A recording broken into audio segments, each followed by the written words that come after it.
4 French drivers at the French Grand Prix trying to win this on the final lap. The 3 wide again, Guillaume down the inside. Guillaume moves across, they're both in front of Milan and Pouget. Before you know it, we find ourselves here in the very final race of the competition. And then they see truck racing and they think, this is crazy, you know, these are 5-ton machines, 1200 horsepower brake. Oh, look at that switchback. Oh, he's been mugged and a terrific show off.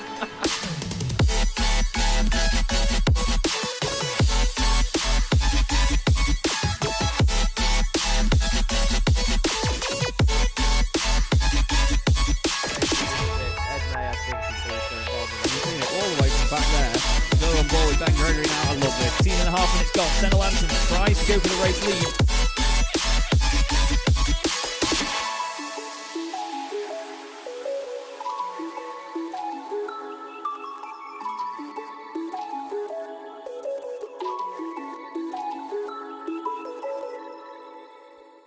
Racing isn't easy, but experiencing it is. iRacing puts you in the driver's seat with the industry's leading sim racing game. Drive on laser scan replicas of the greatest racing circuits from around the world. Go head to head against other drivers chosen by skill-based matchmaking to ensure competitive racing at every level. Compete across all your favorite series. In officially licensed cars engineered to deliver the most accurate driving experience possible.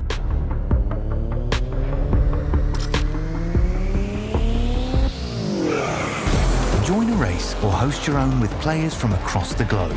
Race against the computer or in a league with friends. Feel the thrill behind the wheel. Visit iRacing.com.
Good evening, everybody. Welcome to Chaz Draycott Media, and welcome to rounds 3 and 4 of the Sim Racing Magazine GT4 Challenge here from the amazing Watkins Glen in the United States. It's going to be the first sprint race evening of the championship here in Season 5 of the Sim Racing Magazine GT4 Challenge, and we have not been to Watkins Glen before, it's safe to say. It's certainly a circuit that we've avoided until now, but not quite sure why, because it's always great, exciting racing from this venue, and there is the threat of rain tonight as well, which is going to be mighty, mighty exciting. As the evening goes on, the drivers will certainly have an eye cast towards the clouds. Speaking of the drivers, we'll see how they shape up ahead of this next round of the championship with the point standings at the moment. Taylor Adams currently leading the way on 43 points, only 5 ahead of Ayrton Williams, with Matt Slight in third position. He's then ahead of the tying Nils Kaur and Lewis Ward, both previous champions of the series, with Jake Cranstone on 30 points, and then Callum Brandt next up. As you see from that point down, it's remarkably close all the way through the field. The point system really working its wonders there and keeping it nice and tight between the pack. In the Teams Championship, Regenta Sim Racing are only 8 points clear of Satellite Racing Blue, with then a good fight between Apex Racing Academy, RD Simsport and Spontex CDM Esports as well, and then still again very close after top of the pops we have Chicane Online Racing, Prestanda Nomad, SRM Black and RD Simsport 2 tied on points, and Boosted Motorsport as well, just outside of the top 10 when it comes to the teams. A big shout out to the championship sponsors that you see at the bottom of the screen there as well. Crockery Direct, Bespoke Shelters, Derbyshire Holiday Homes and Orris Digital. Everybody involved there, we thank you so much for being a part of this championship and for jumping on board and giving us the support that we are so grateful for here in the series. We're just going to have a quick look down the pit lane because, as you can see here, The drivers are all shaped up and sat in the pit lane for the drivers' briefing just ahead of the end of practice. And it's Ayrton Williams fastest at the moment, but thick grey clouds in the air over the skies tonight as we hand to our co-commentator Ed May. Ed, you know this place very, very well, Watkins Glen. Not an easy circuit in the dry, but with the wet weather potentially on the horizon, it could get even more difficult, this, couldn't it? It's one of my favourite circuits on iRacing, Chaz. It's wonderful to be here for Watkins Glen, of course, of what's going to be two very exciting races. The drivers are just getting back out onto the circuit for the last few moments of practice, and I've just been having a look at the weather radar. We might be getting rain sooner than expected, because I can see a little bit of a band approaching it. It's going to be light rain, so I don't think it will force the drivers to make a change of strategy, a change of tyres, but it could come into effect potentially at the start of the first race, or even maybe towards the tail end of qualifying. Very interesting indeed, and this is one of the best things about this new weather system from iRacing, is that it varies even if you use the same conditions, if that makes sense. Basically, all the sessions for this championship have been set up ahead of time, so the drivers are able to practice in whatever conditions we may have. But when there's wet weather involved, some of the drivers have been testing and it being an absolute monsoon. Other drivers have gone into it and it's been only a light drizzle partway through the session. So it's great to see that it still varies and that none of the wet weather is guaranteed anywhere around the circuit. It's been great to see, though, the newcomers to the championship going so well. I mean, Ayrton Williams at the moment, he's sat in the pit lane for Satellite Racing Blue, but he, of course, took that fantastic victory last time out at Long Beach, another circuit that we visited for the first time. But look inside the top five, three of them newcomers to the championship. One of them, Callum Brandt, who returns to the series after a season away. But then even then, in Jake Cranstone, we've got a driver in 7th place that is new to the series as well. He's been going great guns in that Porsche. We've got Daniel Mills back with us again tonight, which is good to see. Ben Idris Abdullahi back on circuit as well. Chris Jennings also with us again. Tom Stanley. There's so many drivers making a return here. We've got Stephen Codman as well in the Wallyhams racing team. It's just awesome to have so many newcomers in the championship this season, Ed, and constantly entertaining us as well, with the likes of Matthias Tem as well. He's been at the sharp end.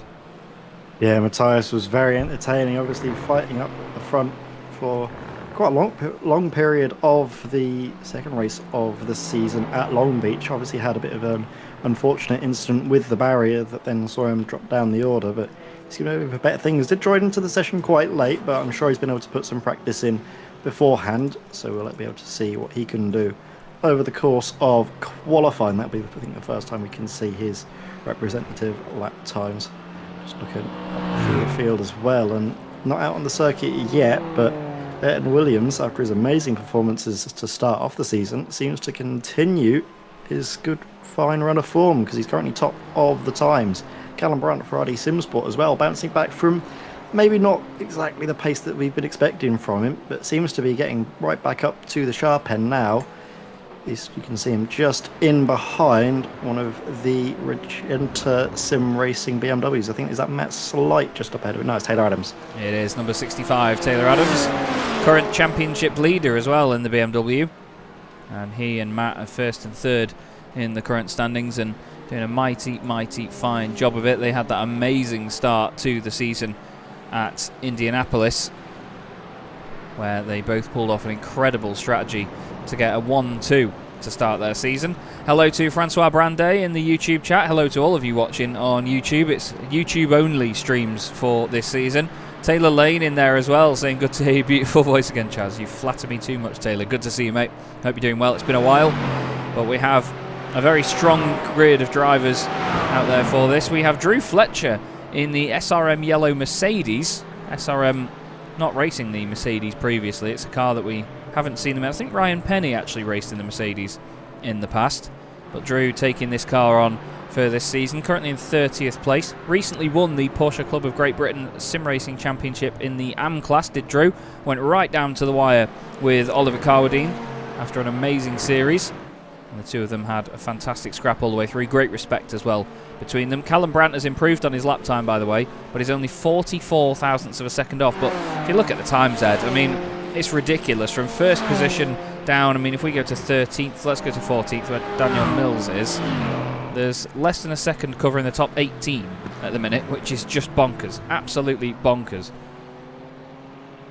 Very impressive just how close the field is. Like you say, the standard seems to be getting stronger and stronger each season we do, now in the 5th iteration of the Sim Racing Magazine GT4 Challenge, and every season seems to try and top the last, and already we've had some great names joining up into the season.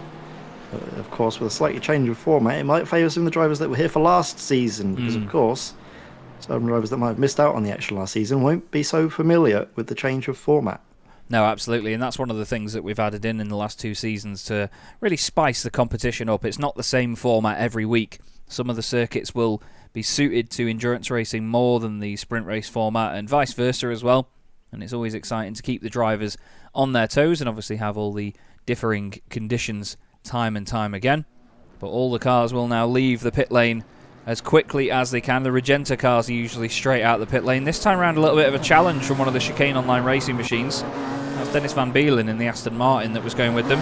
There's the Saltaire Brewery livery of Ben Chalcraft. Simon Povey there in the Mercedes, just behind Chris Jennings. Toby Ward, Martin Kenyon in the McLaren. A new livery as well for Top of the Pops this week, which was wet, wet, wet. And unfortunately for them, it's not quite that at the moment. There is Ian Pfeiffer and the rest of the Satellite Racing boys going out. The Prestanda Nomad cars as well. Wally Ams Racing Mercedes. There is Drew Fletcher in his Mercedes, the SRM car. Also heading out of the pit lane is Andy Marston in the SRM black machine, and then the Apex Racing Academy Mercedes of Dan McCauley and previous champion Lewis Ward. Those guys always working well together in these qualifying sessions to get slipstream and whatever they can. Also the Orris Digital car of Ryan Penny, I believe, heading out of the pit lane. But the field now takes to the circuit, qualifying well underway. It's quite a busy circuit, this one, isn't it, Ed? It's not really a massively long lap, and to find clear air around here is all so important. It's really difficult, but it's a circuit that's all about the flow as well, and sometimes traffic on your flying laps will definitely hamper that flow, because every single corner leads brilliantly into the next. The undulations as well of the circuit, this final sector, I absolutely love to bits, because you can just chuck the car in. The car, it seems to just have to take a lot more than you expect the speed into all of these corners. They seem to be tighter, at least visually, than they appear in the car. So you see Daniel Parron-Smith make his way through, sort of toe of the boot. Watkins Glen. Again, he's a driver that's really been impressing for the Sim Racing Magazine team, isn't he? Yeah, definitely. He's been fantastic straight out of the gate this season, as Daniel. He's not left anything on the table whatsoever. Just looking around to see some of the other Orris racing cars. This is the man himself, Heinz Meyer. Car 222. Responsible for the team and the sponsorship of the championship. Does so much for the series and for the community, does Heinz. He's a wonderful, wonderful bloke. And he's been getting in amongst the thick of it as well with the racing. And it's great to see that he does a bit of both. You know, he gets out there on the circuit and enjoys himself, but also doing a lot for the series along the way. This is Martin Kenyon, privateer at McLaren in the Jelly Babies livery. Very bright and colourful car. He's had a bit of a rough season, a bit of an unlucky season so far. Had a decent result just the other night in the Evolution Sim Racing GT3 Championship in his Lamborghini Huracan, where he finished second in class in the Evo class, as they call it. He's been scoring some good points there, was third in the championship going into that round as well. So Martin's been putting in some solid results. Here's Kim Such in the always green-wheeled BMW. You can see there's a lot of curb for them to take there, isn't there, Ed? That's something they've got to be so careful of, though, when it gets wet, when it rains. Yeah, I was just about to mention, in the wet, you really want to be careful over those. You can still probably take them because it is the fastest line, but you need to make sure the car is settled nice and straight before you do, because if you're trying to turn at any point when on those slippery, rubbered-in surfaces, you're just going to struggle so much. It's about getting the car settled before you really do anything in the wet. If it comes, it does seem to be, I don't know, I'm looking at the weather radar and it's just dissipating a little bit as it's closing in on the circuit. It is getting closer and closer, so the drivers are really trying to put in the laps now before any rain might fall right at the end of the session. I think it might just rain might hit a sort of almost pocket where there's no action out on circuit between qualifying and the first race. Yeah, the sessions are all going to be pretty much consecutive, so they will follow on from one another. But yeah, there is sometimes a little window that the sim will simulate between the sessions, and we'll see how that weighs into the weather. Callum Brandt has gone fastest by half a second over Simon Povey, Guy Edwards, Taylor Adams and Dennis Van Beelen at this early stage. There's a number of drivers still putting their first laps in. Here's the wonderful Rob Sharp in the Orris Racing Porsche. Another absolutely glorious looking car. Another new livery for Rob this season. Changes his liveries and has them sort of evolve season on season, which is great to see. But Callum Brandt remains quickest. Nils Core has gone second fastest now. Look at Rob really floating the Porsche around the hairpin. There's still a number of times to come through from the board. Here's Lewis Ward and Dan McCauley to the line in the Apex Racing Academy Mercedes. Right together, giving each other slipstream. Dan with the green surround on the grille, Lewis with the red. And McCauley goes 18th fastest with Lewis 19th. So something tells me there that they maybe had to back out of that lap and didn't go great guns in that one. Guy Edwards returning to the series with a decent performance so far. Right up there at the top. I'm pretty sure this is a new livery for RD Sim Sport as well, actually, with this new colour scheme. Rob Sutherland with the, I think that's the older branding on the car, where you get the full RD Sim Sport name down the side in this sort of dark green. It's like a bit of a stealth colour scheme. But then if we look back at the other one, I think Daniel Mills, yeah, he's actually got the what I think is the old one. I could be wrong, but yeah, you can see it fully says RD Sim Sport on the side. But look at Guy Edwards, they've just got the big RDS down the side of it. It's much more bold. And I mean, it's a great livery anyway, it always has been. But it's interesting reminds to me see a little bit of sort of like NASCAR liveries where they have the big bold text, don't they, on the side? It's sort of like oval and stock car racing where they have those big sort of bold text letters, obviously, because if you're trackside, you're not really going to be able to read each individual letter. But when it's bigger and bolder, it becomes a lot more visible with the speeds that they're going at, and also probably in these circumstances as well. Just having a look now, the rain is certainly approaching the circuit. We might just see a little bit of it creep in towards the tail end of this session. It won't be a lot of rain, it won't be heavy by any stretch of the imagination, but it's certainly not going to be optimal for lap times. Maybe when it first comes in, it will sort of just evaporate on the surface of the tarmac and actually help to cool it down, which might benefit drivers a little bit. But then obviously, if the rain does begin to settle, there won't be any chance for any drivers to make improvements, and that could also affect potentially the start of the first race if it's a little bit wet out there. Certainly could. There's all chance that it will affect things quite heavily. We look here at reigning champion Nils Core in the Aston Martin. Interesting change for this season to go to the Aston. It was really the sort of unfavoured car last time out, but Nils and his teammate Ayrton Williams putting two of them inside the top four. But it's an RD Sim Sport 1-2 at the moment for Callum Brandt and Guy Edwards. Then it's the two Satellite Racing blue cars, then Daniel Parron-Smith, and then Jamie Pounder going well for Preston the Nomad. He's ahead of Simon Povey, Taylor Adams, Dennis Van Beelen and Matt Slight, who complete the top 10. But again, just highlighting the quality of the field that we've got this season. Outside of the top 10, you've got the likes of Lewis Ward, Dominic Brennan, Ian Pfeiffer, Lee Berridge, Matthias Tem, Jake Cranstone, Ben Chalcraft as well, Stephen Codman. Like the quality of the field is just remarkable this season. It really is. So is the balance of performance as well, actually. It's always seemingly a different car that is the one in favour. Last time it was one of the Aston Martins that took victory with Ayrton Williams, but this time it seems like the McLarens are going strong with an RD Sim Sport 1-2. Both McLarens locking out the front row of the grid for RD Sim Sport. And then we've got sort of three different manufacturers at least in the top five, with one of the Porsches up there. That's currently Daniel Parron-Smith back on form after a little bit of a hiccup, I think it's fair to say, at Long Beach. It's slightly rekindling that pace that we saw in the opening round of the season at Indianapolis. Yeah, definitely. I think there's been, with the two rounds that we've had some very different kettles of fish between some of the drivers. They've had this amazing initial performance, and then it's not quite been the same for the second round, or vice versa, where they didn't have a particularly flamboyant first meeting and then suddenly surprised us at Long Beach. It's been an interesting start to the championship, which of course has this sort of American quarter of the series, Indianapolis, Long Beach and Watkins Glen. We then headed to Europe for the middle of the season, and we're going to be going to the Nürburgring Grand Prix circuit in 2 weeks' time Then we go to Lebanon in France for the next sprint races. Then Spa-Francorchamps. We have a week off for iRacing's week 13. Then Donington Park, which will be great for some sprint racing. Zolder and Catalunya.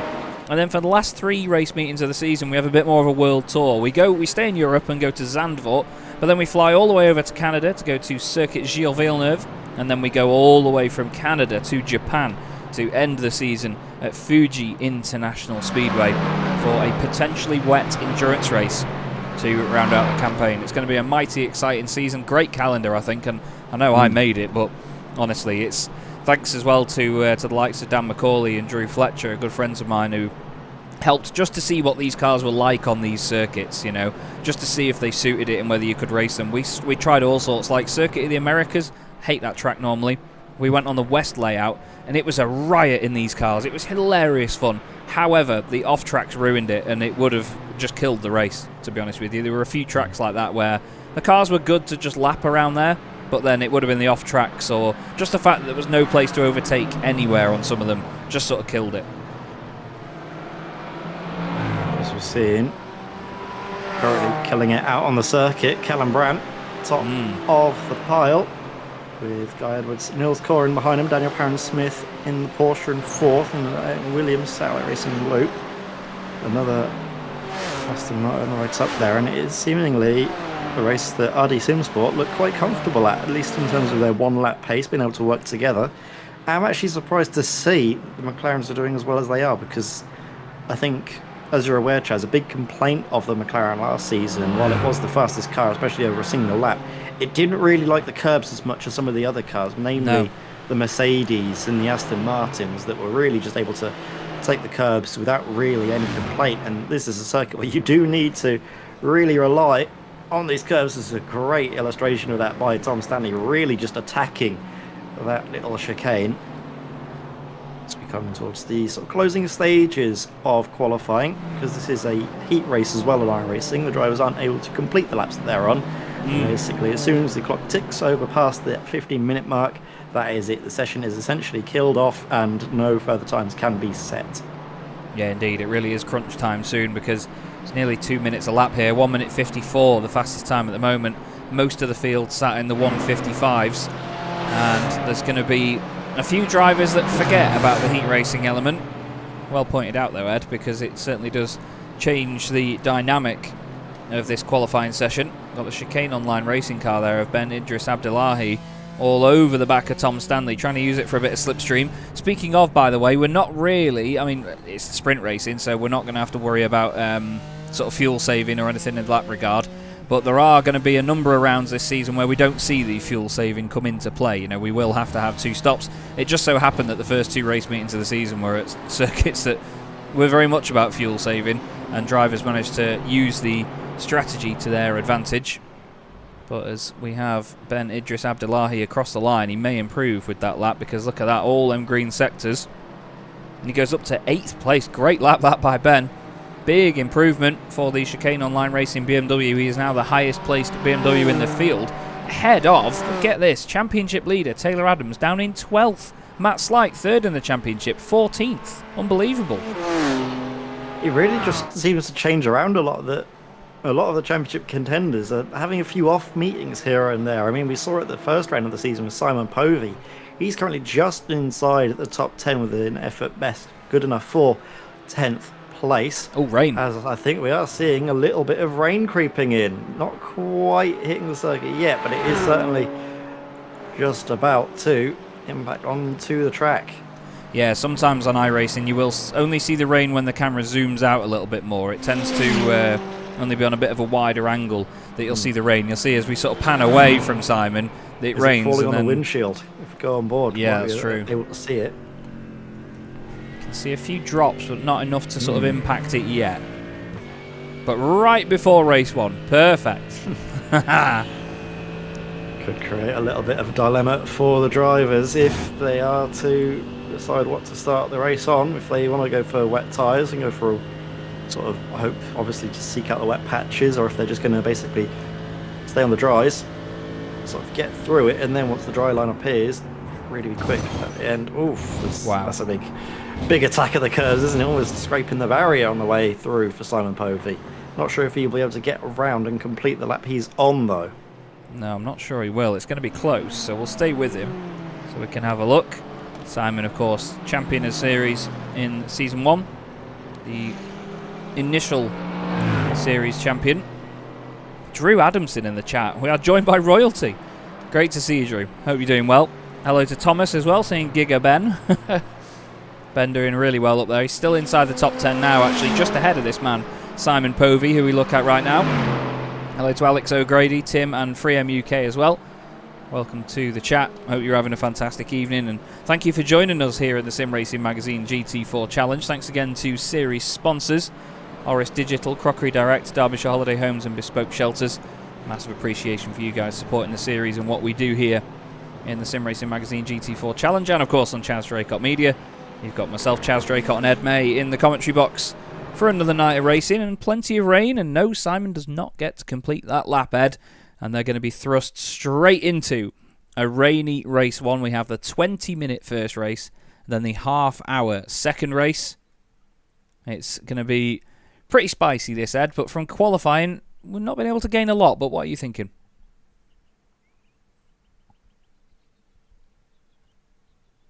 Wise words from Ed May. Oops, sorry, I was just saying was me, but yeah, I was just saying that the track does seem to be dry, but the track temperature has really fallen. It was 38 degrees. It's now only 26 Celsius, while the air temperature is actually 27. So it's quite muggy out there with fairly high humidity as well.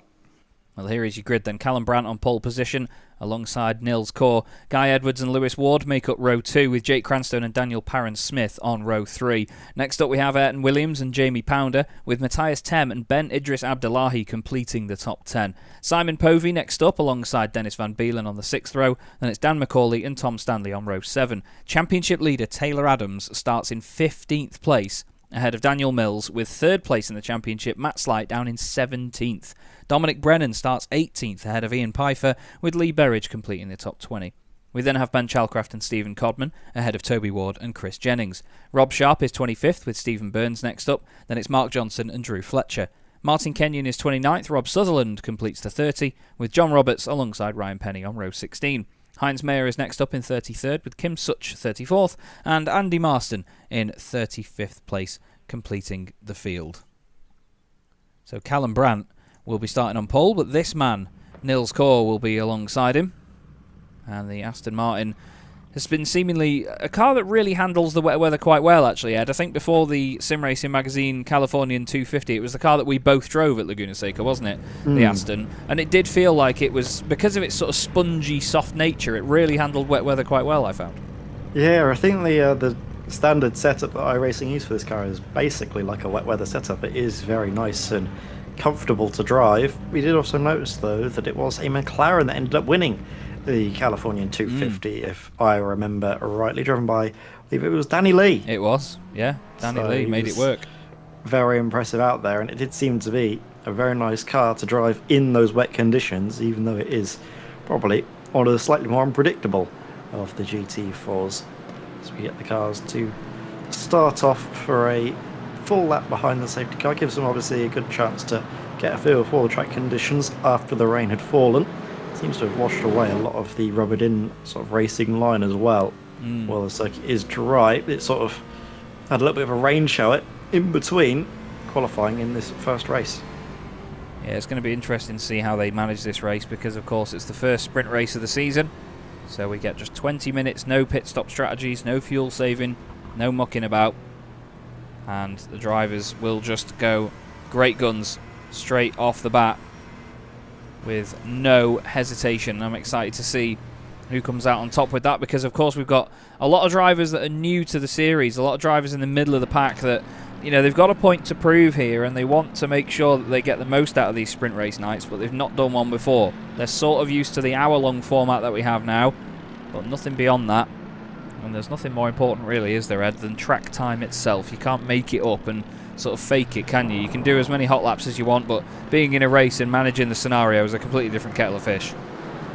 Yeah, it doesn't. Yeah, it seems to be a little bit easier for the drivers though, without any threat of rain. At least for this first race of the evening, I believe all the drivers have stuck to dry compound tyres, so think they were all pretty much anticipating this to be a nice, fairly standard sprint race, but oftentimes at Watkins Glen, there is anything but a standard race here. It's just all about getting through the opening half lap without any real dramas.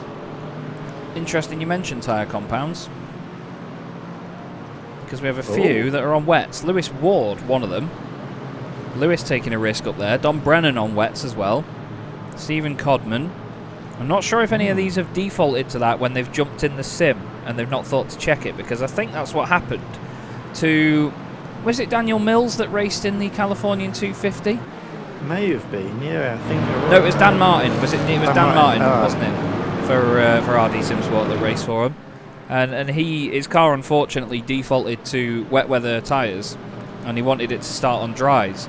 So he lost a bucket load of time straight away, and then was, it was a great recovery drive, but he just never quite made it back up again. So I'm wondering whether any of these drivers have had that default to it by accident. We shall see. For the moment, though, it looks to be a dry race on the card, so those drivers on wet tyres might be regretting their decision come the start of the race. But of course, maybe they see something I don't on the weather radar, and it could be a stroke of genius. We'll have to find out, though, as we get this first race of the evening at Watkins Glen about to be underway. We've got 4 different manufacturers in the top 5 here at Watkins Glen in the Sim Racing Magazine GT4 Challenge. If that doesn't say enough about how good iRacing's balance of performance is, I don't know what does. Daniel Parent-Smith fans out a little bit for the start of the race, but round 3 of the championship is underway, and straight away Guy Edwards has gone down the inside to defend from Nils Kaur. They go side by side through turn 1. In the middle of it all, there's Daniel Parent-Smith. It looked like there had to be a bit of a back out there from, I think it was Jake Cranstone had to back out that move. Don Brennan runs wide. He's one of the drivers that's on wet tyres. Lewis Ward is around in front of the field. Lewis has had a drama. A lot of the guys doing a great job to stay on the grass and get out of the way. That was Ben Idris Abdullahi, and one of the Prestanda Nomad cars, I think that was Jamie Pounder, that went off the road as well. John Roberts' internet has dropped, so he's out of the race. But Guy Edwards has got back up into second place from third on the grid and made it an RD Simsport 1-2 straight off the bat. But there's been a lot of changes further down, still side by side here between Jamie Pounder and Simon Povey. But Lewis Ward was around in front of the field, and he is way down the order. There's a number of drivers on wet tyres actually that are really struggling. If you show the compounds on the left, look, you can see they are not having a good time. Not sure if that's something that defaults in the sim, but they're going to hate that either way. Yeah, it's going to have to be a change very quickly off of those tyres to get the dries on. They made a gamble and it has not paid off whatsoever, as Daniel Parent-Smith from the start has gained 2 places, but he's got another Porsche bearing down on him. This is Jake Cranstone. We know how good he is in the races. Going to look for it all the way around the outside, covered off nicely by Daniel. He's going to run a little bit wider, but that'll still give him an inside defensive line. It's all into the background. Big hit into the barriers for Dennis Van Beelen. You can see just the damage all over that sort of side of the car. That side really pushed in. Seems to be able to keep it going. Look at that rear end as well. Yeah, it looks like nothing left. No, it's the full Ian Beale for Dennis Van Ian Beelen. Oh, sorry. No. Looked like he just he ran a little bit wide and was just across the front of Dan McCauley. Gets back underway, but yeah, that was a scary moment that for Dennis. There's a few cars coming in the pits, Dennis one of them. Let's see what happened with Lewis Ward and the guys up further up, because Jamie Pounder ended up off the road. Oh, Jamie's just hit the back of Lewis. He's just driven into the back of him.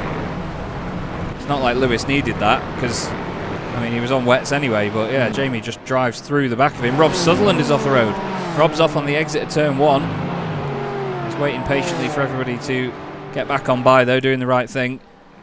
We've seen a few drivers before just jump straight into the middle of traffic again. We've actually saw a lot of great patience from the guys at Long Beach, didn't we? There was some really selfless driving on display there, but yeah, the race fully underway now, and look at this, Nils Kaur on the back of these 2 RD Simsport McLarens.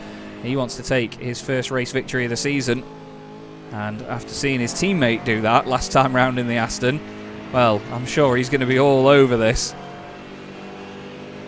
Yeah, looking like it is also going to be a question of the teams championship as well, because it's currently RD Simsport getting maximum points from this first race of the evening at least. Callum Brandt leading ahead of his teammate Guy Edwards, but Satellite Racing Blue still up there, aren't they? Nils Kaur in third. He's got his teammate Ayrton Williams there in 6th place. And also cannot forget at all about Regenta Sim Racing and the points that they've been able to score so far this season. See Matthias Tem just tracing down one of those BMWs. That's Taylor Adams, who's actually had a brilliant start. He's gained 8 places since the beginning of this race. Yeah, really solid start there for Taylor Adams. So he's certainly got something switched on in that car that has been helping him out, as Nils Kaur has taken the lead because Guy Edwards is around. Guy Edwards around on the exit of the final corner. Simon Povey moves over to the right. Whoa, goodness me. Not quite sure why he was going all that way over then. As Guy Edwards oh, goodness me. I was going to say gracefully slots in front of his teammate, but flings the car in. I'm not sure if he got any contact or anything from Nils when he got through, but we'll have a quick look here and see how Nils got this done. Oh, is he? Yeah. Oh, I This think just goes into the back of him, and it might be some desync. I think Guy started losing the rear end. We'll check it from this camera angle. I think Guy started to lose the rear end. Oh no, there's one touch and then more. Yeah. Just cleanly turns him around on the exit of the final corner, unfortunately. Not quite sure what's happened there, but a bit of misjudgment from Nils Kaur, just trying to push as close as possible to put the pressure on the car ahead, and did not work in the slightest. Well, we've seen 2 of those now where it seems like the McLaren is a little bit longer at the rear than people seem to imagine. But Lee Berridge in the McLaren having to defend right now from Daniel Mills. Lee Berridge has also gained 8 places from the start of the race too, so he's had a blinding getaway. Ryan Penny also gaining 7 places, but he's ahead of all the wet weather or the wet tyre drivers, who are still on those tyres, by the way. Nobody has come in to change them, I don't think. So all these guys from here back, we'll show you on the left hand side, you can see they're all on wets. Dominic Brennan leads the charge on the wet tyres, but Ryan Penny is 4 seconds up the road, and he's the first car they'll get to that's on dries, so Yeah, there is a band of rain incoming, but I don't think it'll come before the end of this first race. We've got roughly, 14 minutes to go. I anticipate it's probably maybe half an hour away, maybe 25 minutes if we're being generous, and I don't think we'll be able to see that rain before the end of at least this session at the moment. Taylor Adams here in a scrap with Matthias Tem, the pair of them glued to each other on the exit of turn 1. Taylor trying to run all the way around the outside of Matthias, making sure that he's giving room. He's going to slot back in down the inside and get in front of the Mercedes, but now Matthias is of course going to get the slipstream as they go down towards the bus stop. I don't think he's going to try and move into there. It would be ill-advised to do so. Dan McCauley and Simon Povey just behind as well, also in the Mercedes. Then we've got the 2 Prestanda Nomad cars following on as, oh dearie me, Daniel Parron-Smith is around and in the wall, and that too was Ayrton Williams. Ayrton Williams with damage, so these 2 both having a drama. I think actually one of them has had a crash and then the other's been collected. Yeah, Parron-Smith around, and well, Ayrton Williams had nowhere to go. Oh, that's devastating. There was a couple of sort of bangs, wasn't it? And then, thankfully keeping it out the barriers, but that is damage to the front of his car that he's going to basically have to just nurse home right up until the end of the race. Obviously, with the feature race, I believe it is the top 10 that get sort of swapped around. So if he stays there until the end, he will find himself on pole position, if I am correct, Chaz. I believe it was 15 reversed on the grid.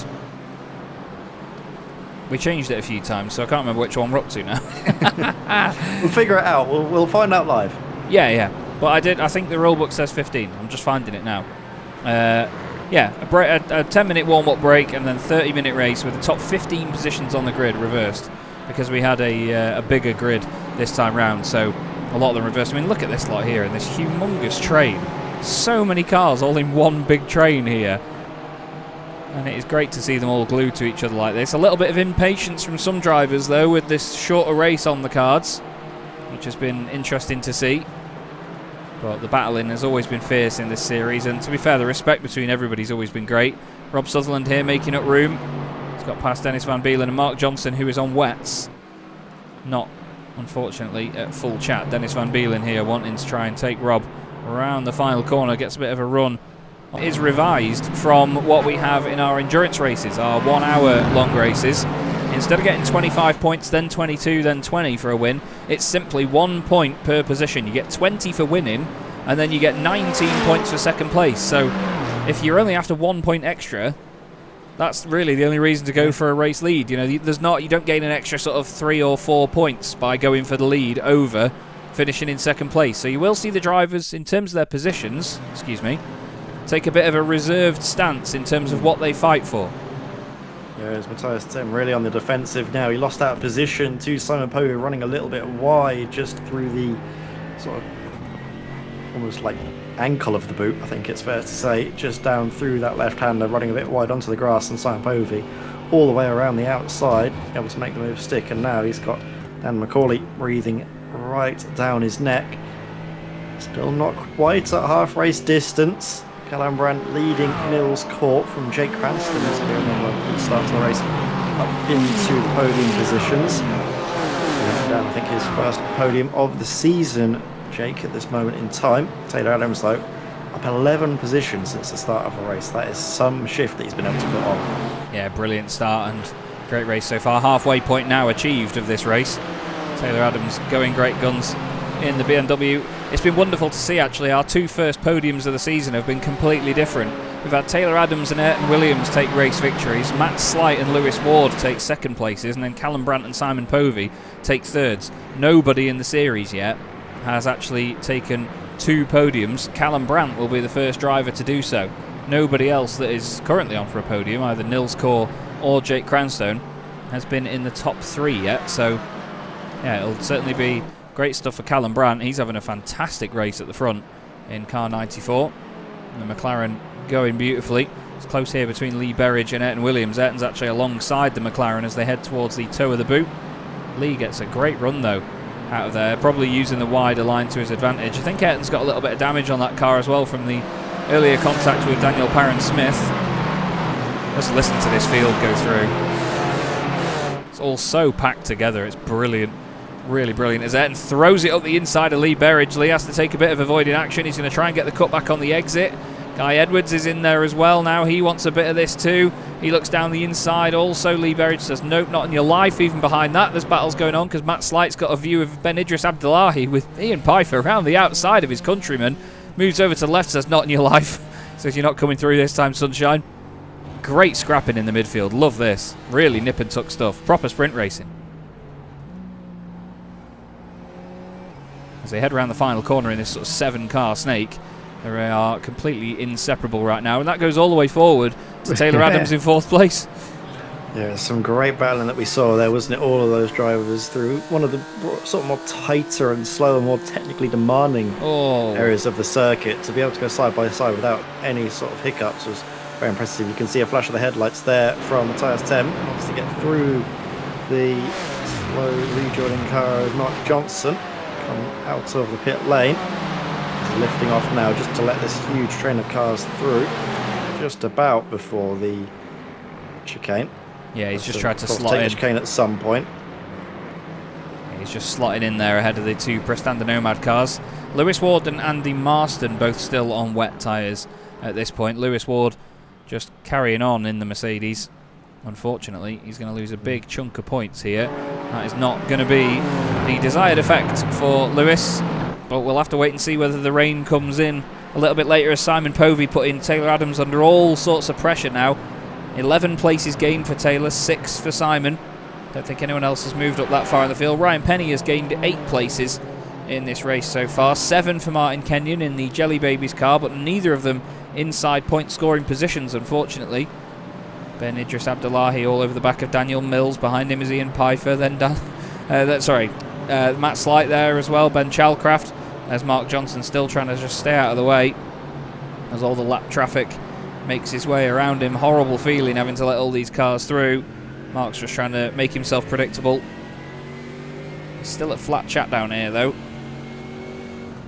He's just taking wider lines through the corners to let these guys through. There's so many of them to let through as well. It must be quite painful as contact with Rob Sharp. Rob on his left hand side there. I don't think he knew that they weren't all quite clear of him. as there's a good battle going on there. Who was that in the McLaren? It's not these guys, it's these guys. It's Guy Edwards. Funnily enough, these guys. Guy down the inside of Lee Berridge, who is now under pressure from Guy's teammate, Daniel Mills. Ooh, I think there's a little bit of a touch there on the exit. A bit of sunshine in the background as well, Ed. This is all kicking off. This is great stuff. Yeah, really different conditions out there. Even though the sun is shining, you can see the headlights gleaming on at least these McLarens. It's the overcast conditions playing their effect. Ian Pfeiffer we go on board with, currently in 15th place, occupying what we now believe to be first grid pole position for the feature race. Feature does go on slightly longer than the heat race. I believe it's 30 minutes, half an hour, compared to the 20 minutes of I'm not sure. the Does it say in first this? heat. Does it say in the sim what the reverse is, Ed? If you have a look in the. I had a look and it info said rules. it did say invert 10, which is why I said it was going to be 10 okay. swapped around. But we'll see, obviously, if that's the case. Sometimes iRacing has its defaults that it sort of tells everyone that it's going to be, and then actually it turns out to be something completely different. Of course, it's a sim. It's running on, what, its 10th year, is it now? So there might be some odd quirks to it at this point, but it seems to be still chugging along nice and fine. Looking at this though, Taylor Adams, well, he's certainly doing more than just chugging along, isn't he? He's really throwing this car around the tail end, just kicking out a touch as he's trying to defend now from several very angry Mercedes. Hunting him down, Simon Povey. Matthias Tim looking down on the inside of Simon. The door gets closed and he's around. Sideways, sideways. Oh, I was hoping he'd keep it out of the barrier there. But he looked down the inside. I wouldn't necessarily say it was too late, but it was down the inside of a battle that was already going on. I'm not sure if his attendance there was appreciated, but yeah, it was a shame that the car made contact with the barriers. But that was very, very close stuff, that. And he's jumped to the pits as well, actually. That was a little bit late to the party there, wasn't it, that one? Have a quick look at what happened here. This is from Dan McCauley's perspective. Matthias down the inside. Oh, it's the tiniest of touches, but the car just floats around with the camber of the corner. And Dan McCauley goes through, as do many others. That's a big old shame, that. Yeah, Matthias, I'm not sure if he was slowing down and was able to make the apex. He did look slightly wide of it, but even then, if he was to go side by side with Simon, his exit was going to be compromised a lot going down that start finish straight. But at the point of the race, he's been sitting staring at that sort of white Mercedes rear end for so long. Clean white. Through it at some point, yeah. The clean Spontex machine. These guys are doing well today again.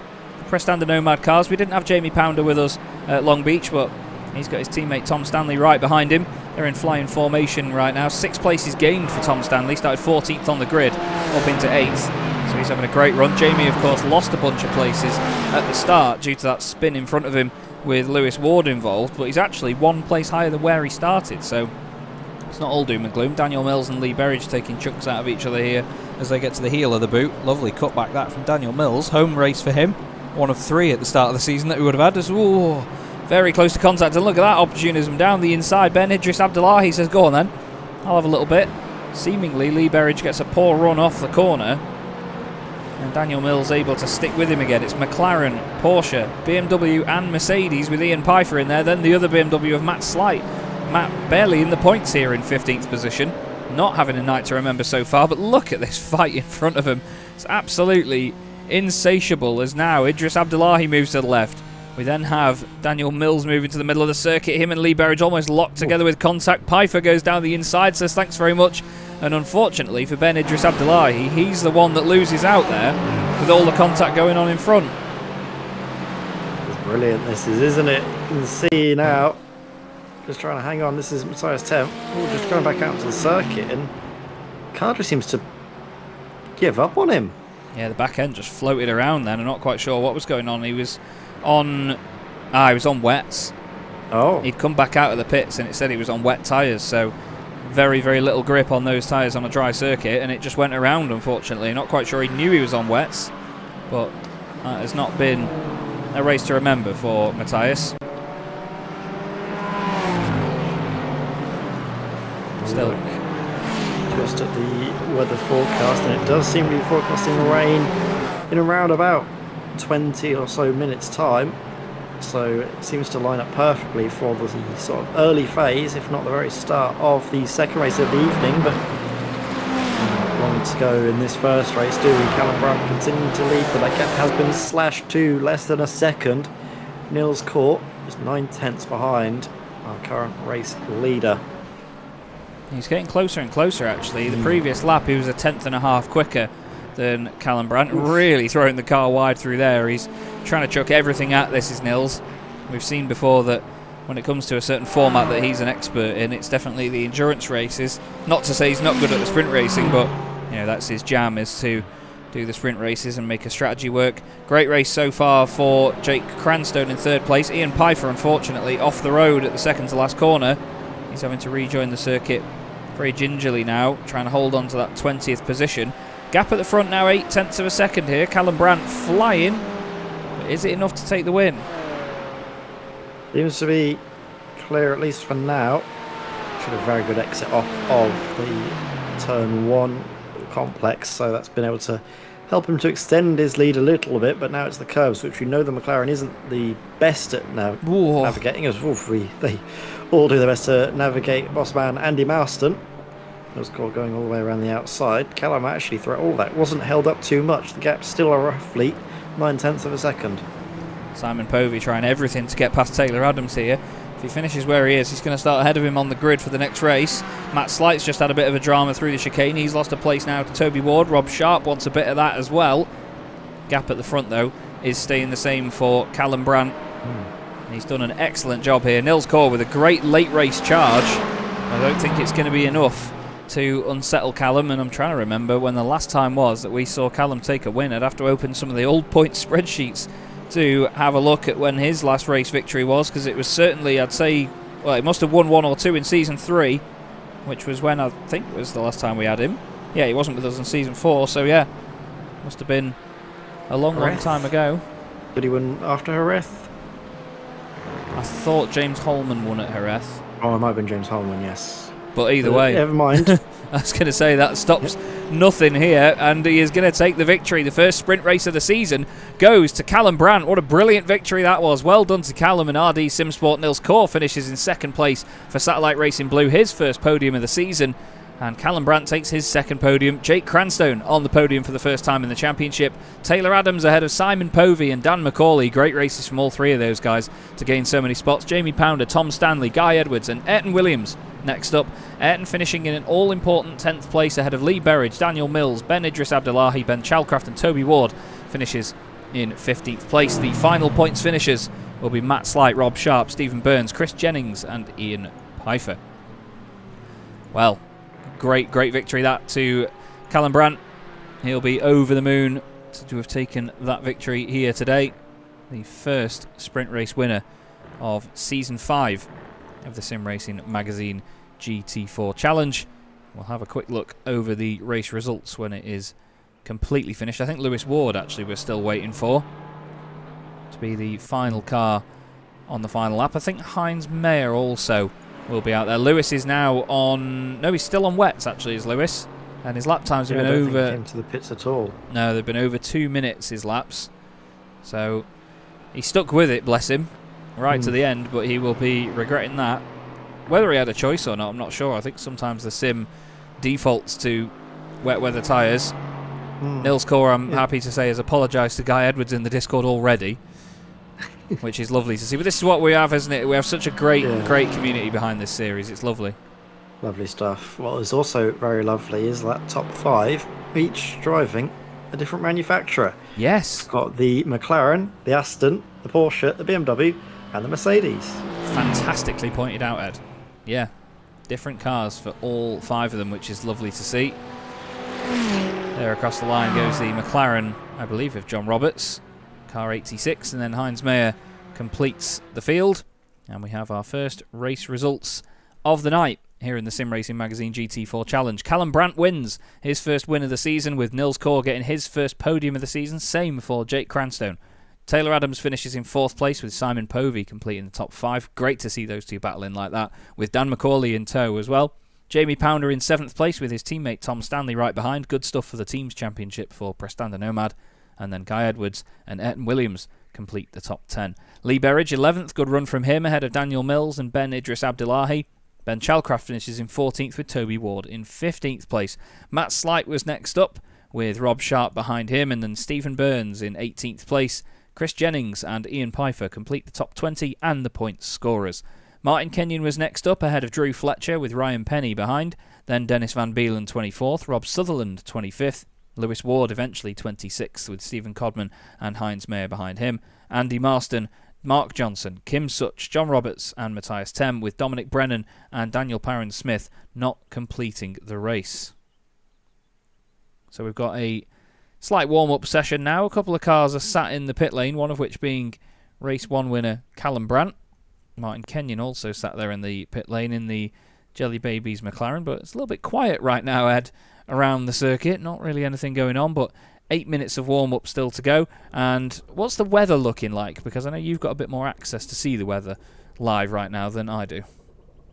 Patchy showers approaching the circuit. It seemed to be a big band of rain that was approaching, but now it's starting to break up a little bit into little pockets here and there. It doesn't appear to be heavy. It's going to be slightly similar to the little rain shower we saw, but for a little bit more sort of sustainment throughout the course of the session. So it's going to be a case of what the drivers decide to do, if they want to try and tough it out on dry tyres or gamble on wets and the rain intensifying. Let's see, of course, what the prediction is. Roughly around about 40 to 60% seems to be the least forecast from iRacing. Obviously the weather radar as well giving us a little bit of a picture. Track temperature has actually climbed from the start of the first race till now, 32 degrees, so that might come down again with a little bit more rain. Yeah, and the HPA, the hectopascals, which is the air pressure, is climbing very, very slowly. So it's interesting to see that pressure is actually, it's when it gets hotter, the pressure gets higher. So I'm intrigued to see whether we actually get any rain in the later stages. But while warm-up is on, unfortunately no cars out on circuit at the moment, everybody. Ed and I are just going to take a quick 5-minute break between the races, and we'll be back with you very, very soon. See you in a sec.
Hello again, everybody. Chaz, Draycott and Ed May here for the third and fourth rounds of the Sim Racing Magazine GT4 Challenge. The warm-up session currently just on at the moment, where drivers get reacquainted with the circuit.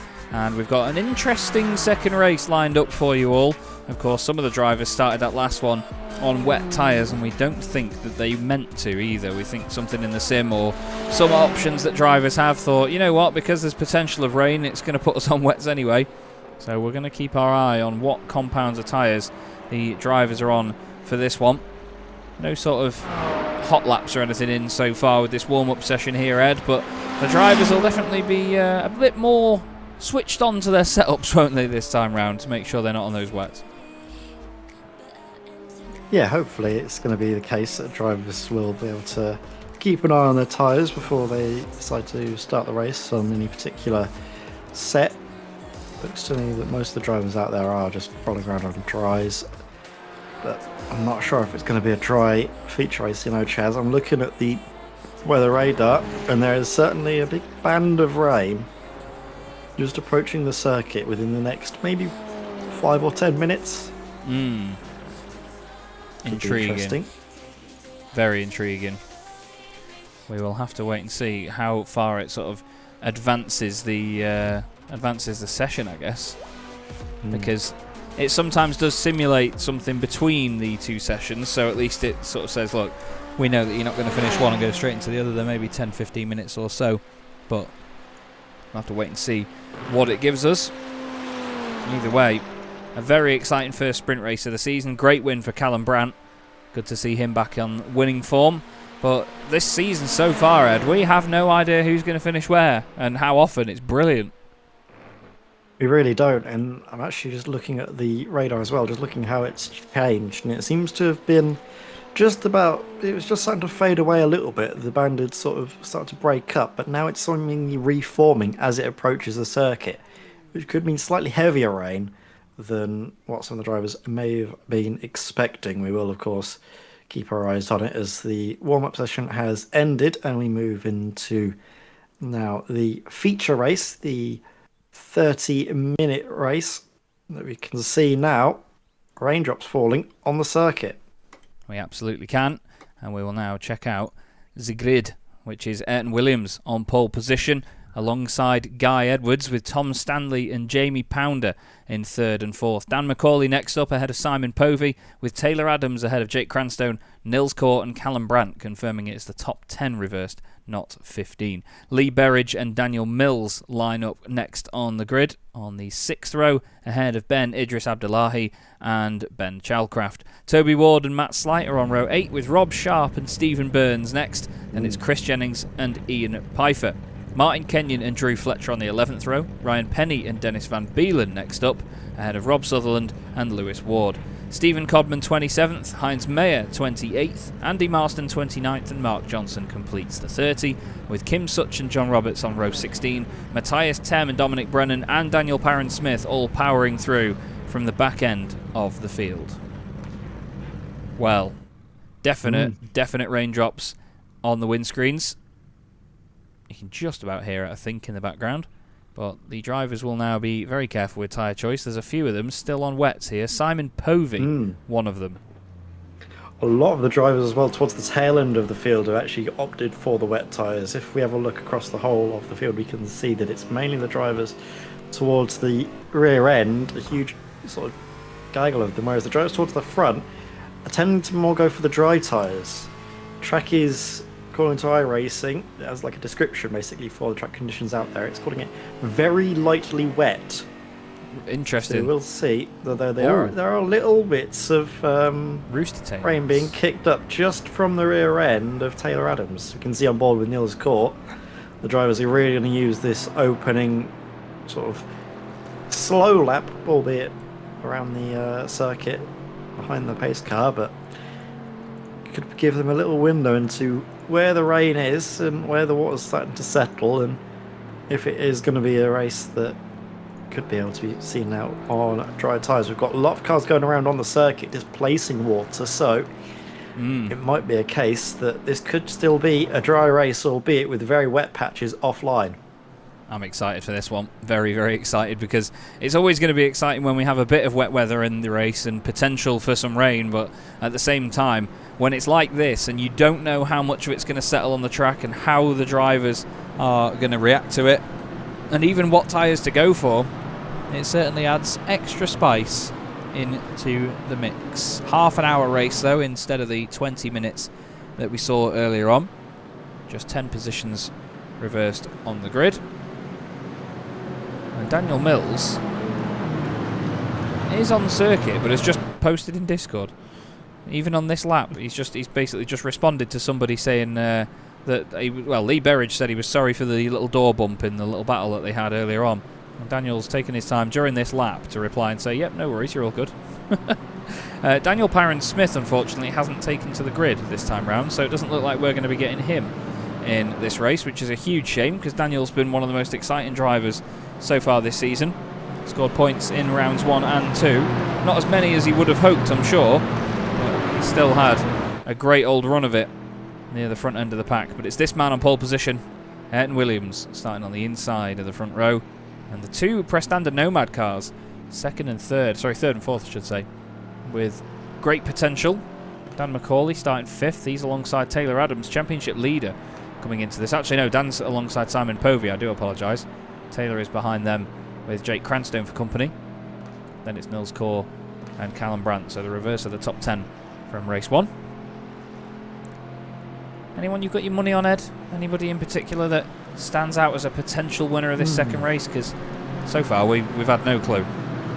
I think our pole sitter and Williams could be in a good show. He did a great job to keep that 10th place finish with the damage he had, but that does depend on if his internet is able to withstand the next 30 minutes as well.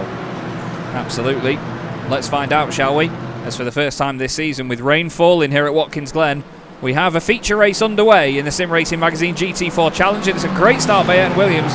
Also good start by Tom Stanley. He's down the inside line of Guy Edwards. The frame rate has absolutely gone to death, but it's fine because we'll get rid of it in a minute.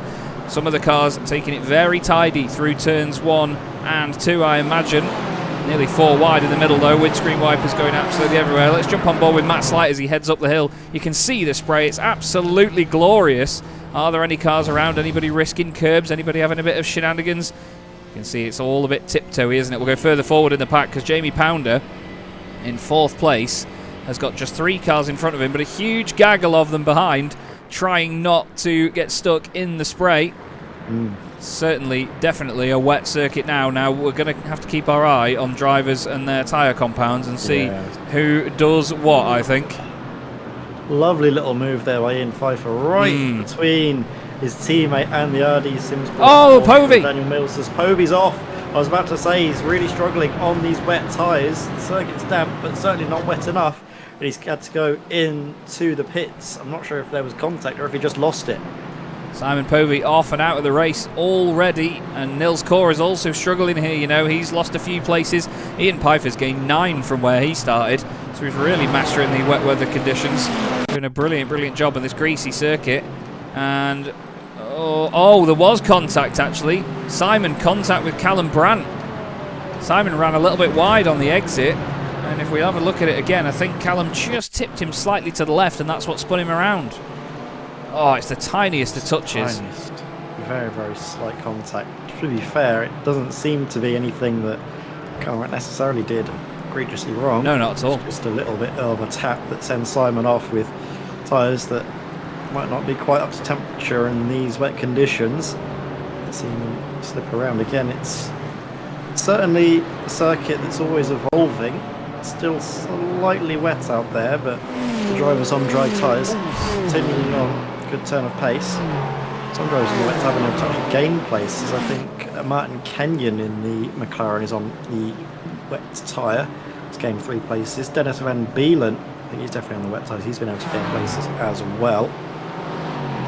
Other drivers on the wet tyres, I think, have just started to fade away a little bit. I think Daniel Mills, he's on wets and he's dropped back just 3 places from the start.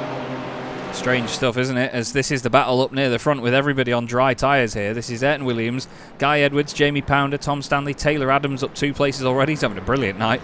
championship leader, certainly showing us what he's made of here. Dan McCauley has a bit of a wobble. Jake Cranstone's in there as well. Callum Brandt and Lee Berridge at the back of this. Lee's going great guns as well. 9 places gained for Ian Pfeiffer. Fantastic run of form for him so far. The Frenchman fighting with his countryman as well, Ben Idris Abdullahi in the BMW. Lovely to see these guys side by side. Look at that round the outside by Ian Pfeiffer. That is inspired. Fantastic stuff. Dan McCauley getting amongst it here with Taylor Adams. The two of them right with each other through the toe of the boot. A little bit of damage on the back of Dan's car. He's had a hit from somewhere, hasn't he? As Jake Cranstone gets a front row seat to this.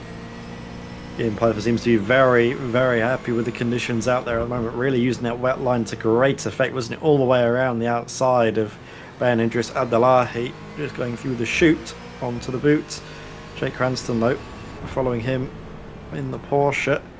Again, it's just a sign of how difficult it is to manage this in the wet. You can see the car a little bit skittish as he puts the power down.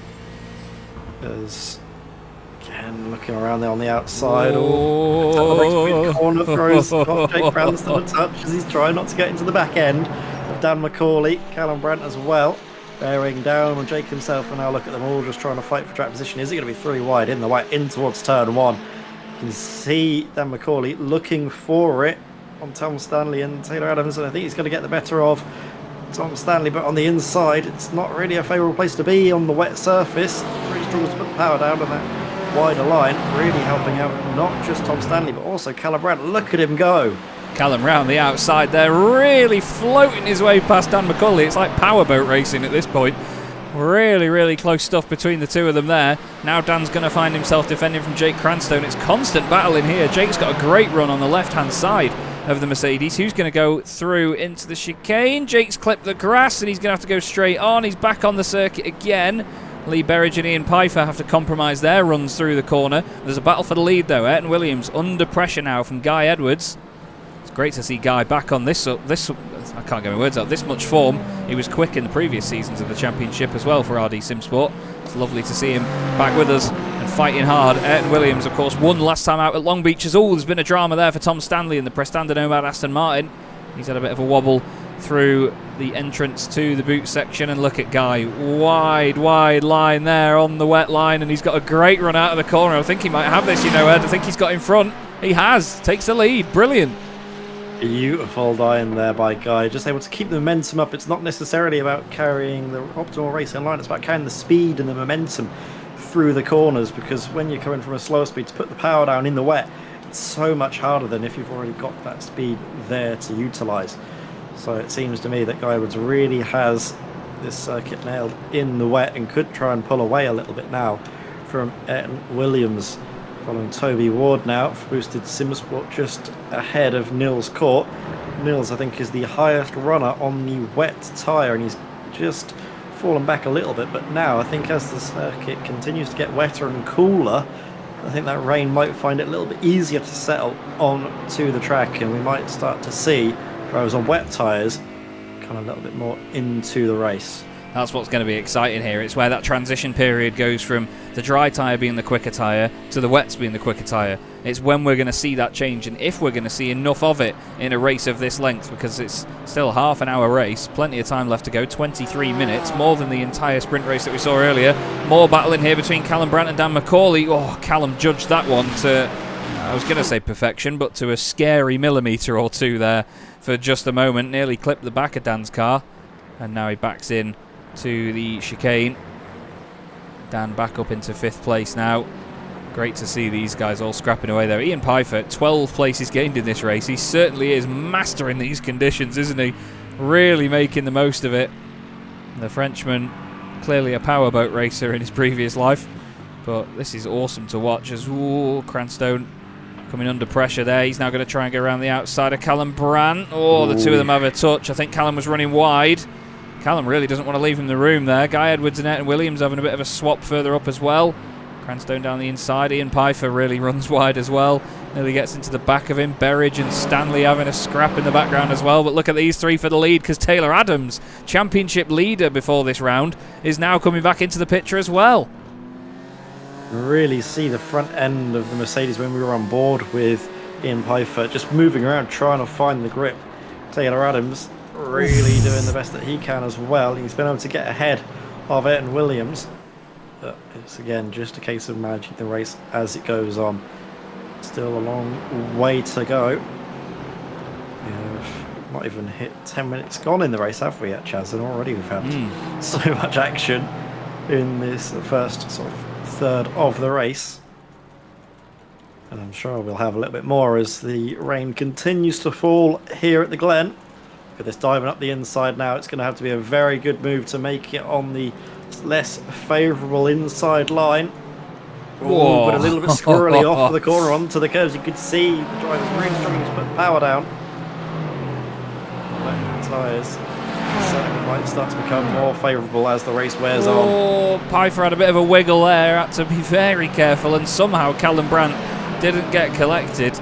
That was a really scary moment. That Simon Povey has had another issue, I'm afraid.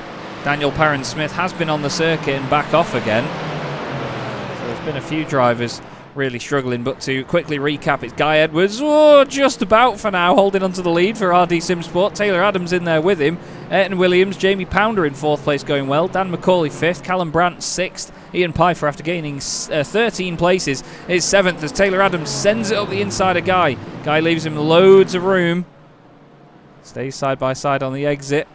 Behind the likes of Pfeiffer, we have Jake Cranstone, Tom Stanley and Lee Berridge completing the top 10. Ben Chalcraft going well, 3 places gained. Matthias Tem has gained 11 spots from where he started. He's having a really good charge through the order from further down, as this battle for the lead is hotting up now. 3 different manufacturers again here, Ed, which is great to see, but that spray is getting more and more intense. It really is. The drivers just trying to do all they can to not only keep it on the circuit, but also try and find any grip they can. Seems to be those wide lines that really help out the drivers. Oh, what's gone here? Dennis Van Beelen into the wall, as is the RD Simsport car of Rob Sutherland. I think this might have been in sympathy. I think one of them, Rob's just, when he's gone on the power, the back end's gone around, and I think Van Beelen has been hit by Tem. I think Dennis Van Beelen there. Oh, that's his. No, was it? Apologies. It looked like he touched the curb and that span it around on the wet. We'll see. Oh, well, we might do. Oh, yeah. No, there is contact. Yeah, I think he slowed down with Rob's incident going on in front of him, and then I don't think Matthias expected it, and he's just smacked into the back of him, unfortunately. The headlights are on now as well on all cars, which means it must be going dark enough for it. They do all automatically switch on at the same time. Now, what's Nils Kaur doing lap time-wise? 2:05.1 last time, 2:04.7 for the cars in front, as the battles continue to change here. Oh, no.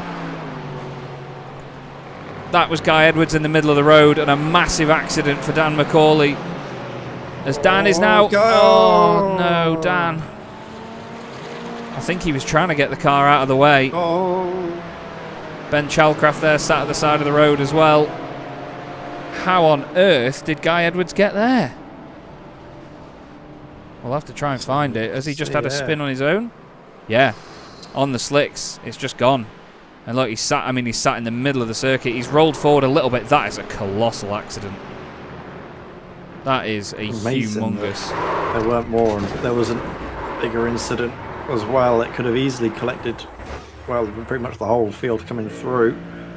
Yeah, it does collect another one, but I think Dan was trying to get it out of the way. I mean, you could see he was flat out, wasn't he? But because the car was that broken, it just wouldn't move.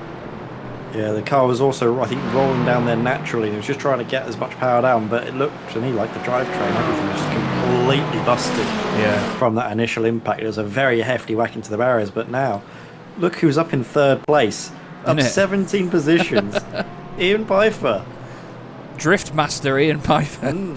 Sliding this car around. Certainly knows how to handle it. Jamie Pounder's going well as well. He's got Callum Brandt, Lee Berridge, Tom Stanley. This is the thing with wet weather driving, though. There are drivers that, with no disrespect to anybody in our field, there are drivers that just get it a bit more than others. We just naturally see it sometimes. And you see names come through the order and they just get it down. And it's brilliant to see it. We're going to look at the lap times, though, because we've got 17 minutes of this race to go. Ayrton Williams still leads the way, but we need to look at his teammate, Nils Kaur, because Nils last time round had a 2:05.9 compared to the 2:05.3 of Toby Ward. I'd argue that Nils is going to be on the pace now from this next lap onwards, because it seems like some of the guys, even in these sort of, I'm not going to say low-powered GT4 cars, but not ridiculously high-powered GT4 cars, Can't get on the power in any way. He's 3/10 quicker than the car in front. Guy Edwards did a 2:19 last time, obviously because of his slide and his stationary moment. But yeah, Nils Core is now on the pace, so the wet tyres will come into their own. Daniel Mills, the next car on wets, and I'd argue that he's going to be on the right call here. Look at this, look at the confidence. Looks to be the case, doesn't it? It's also going to help them out a lot, because those drivers, while on the dry tyres, might have a little bit of an edge in terms of pace. They won't have the edge in terms of stability whatsoever. They're really going to be just struggling to keep it on a straight line, as again another driver falling foul of the wet conditions. Chris Jennings, big hit into the barrier. He's going to try and get it back up and running. We'll see actually if there was contact between himself or if it just loops around on him. Oh, a little bit of a touch. The two cars get stuck together into the barrier. Martin Kedyon seems to come off better of the two of them, but I don't know if that front left has been sort of punched in, if he's able to keep it going. Don't forget Taylor Adams, who was looking at the race lead just earlier, and now look, he's having to struggle his way around in 13th position. I think Taylor was one of the cars that dived out of the way, or he had to take evasive action from what happened earlier on the way up the hill. He's now down the inside of Rob Sharp, but it's Nils Core, look. We'll go on board with Nils, and you'll see the confidence will be so much higher in this car. The others are all squirming around. Matt Slight is up there as well, by the way. He's gained 6 places. Matthias Tem and Dominic Brennan. I said these guys on wets would be coming through from further down the order. They've gained 17 places each of these guys. So they've been on wets since the very start, and they have been pounding around, and they've been picking off the drivers a bit further down the order, and they continue to stretch their legs forward. This is what's so exciting about these weather conditions. It's constantly changing. Definitely seem to be worth the gamble for those drivers further down the order to try and get up the order and score some important championship points. It's these races that some drivers might look back on and think that was the right call, that helped me really get up the order. You can see now Nils Core on those wet tyres, able to take slightly different lines to the rest. As always, a slide in the background, the 66 there of Toby Ward, just trying to get it pointed the right way. That's another position gained for Matthias Tem and Dominic Brennan. So sketchy, isn't it? Yeah, so treacherous out there.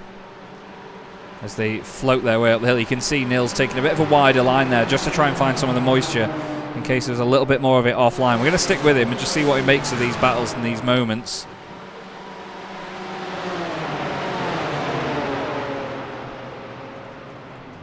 But wow, it's mighty scary. Having a look as well just at the gap for our race leader, as we have just about gone through half of the race. You can see that it is now just below 3 seconds. It was, I think, 4 seconds earlier, wasn't it, Chaz? So it's just now starting to creep around like the 3 second mark. Jake Cranstone and Ian Pfeiffer, couldn't count them out. If Ian's able to get the result here from way down the order, that's going to be one of the drives of the season, surely. Well, surely. He's just been... If it isn't already, to be honest. I was going to say, because he's still on dries and he's been gaining the positions like that.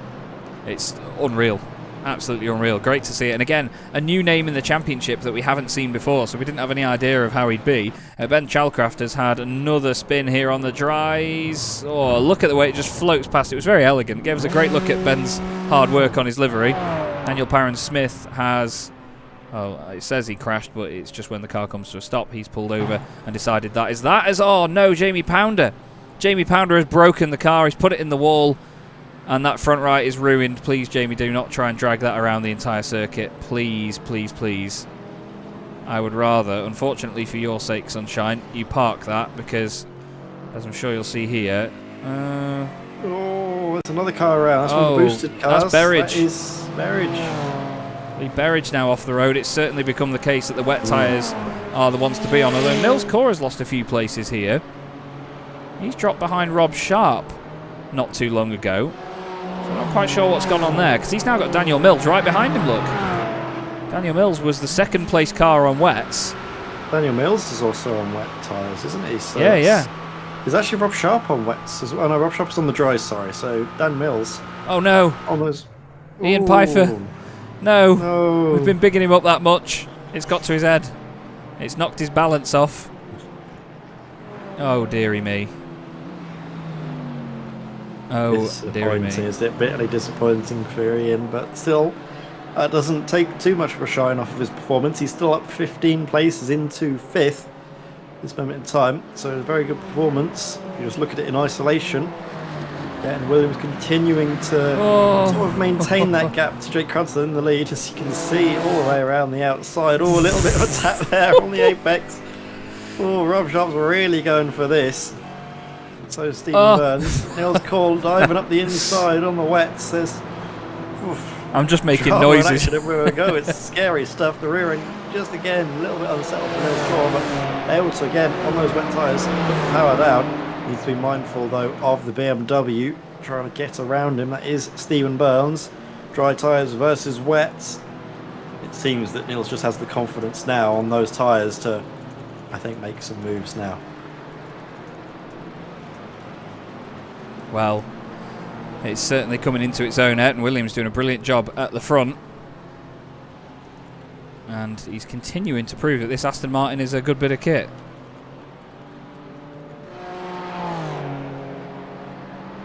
The Porsche in second place as well. Jake Cranstone going well. Callum Brandt holding third position too in the McLaren. So once again, 3 different manufacturers in the podium. But look at how much the car's moving around though. Yeah, it doesn't look, you know, comfortable out there for the drivers. It still looks like a, you know, an absolute load of fun. But I don't know if I'd be too comfortable behind the wheel of any of these GT4s at this moment in time over the curves as well. You can just see how skittish they look. Just again, this is a tricky one. You can see it wiggling as he tries to then arrest the slide. On board you can hear as well how just careful he's having to be on the throttle. I just wanted to remove... he's really having to master the torque of this thing to not slide it around. Look, understeer there. No! Ayrton Williams is around. Ayrton Williams is around and out of the race lead. Jake Cranstone inherits the lead here at Watkins Glen. And I think Guy Edwards has just had a drama as well. He's got damage on the car. That's been down at the chicane. As with 10 minutes left to go, it is all kicking off now. There's no knowing who's going to win this race. We've still got a third of it left. And there's cars spinning all over the show. Ben Chalcraft has had his final spin and gone back to the pits. I think Ayrton Williams' car's damaged, unfortunately. He was leading for so long.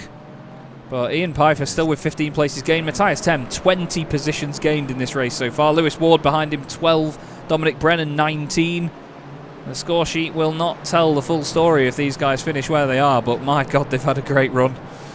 Wow. Mills is starting to make his charge as well. Actually, he's back to where he started this race. He's going strong as well, just in behind Rob Sharp at this moment in time. But credit to all those drivers that stuck it out on those dries from the very beginning.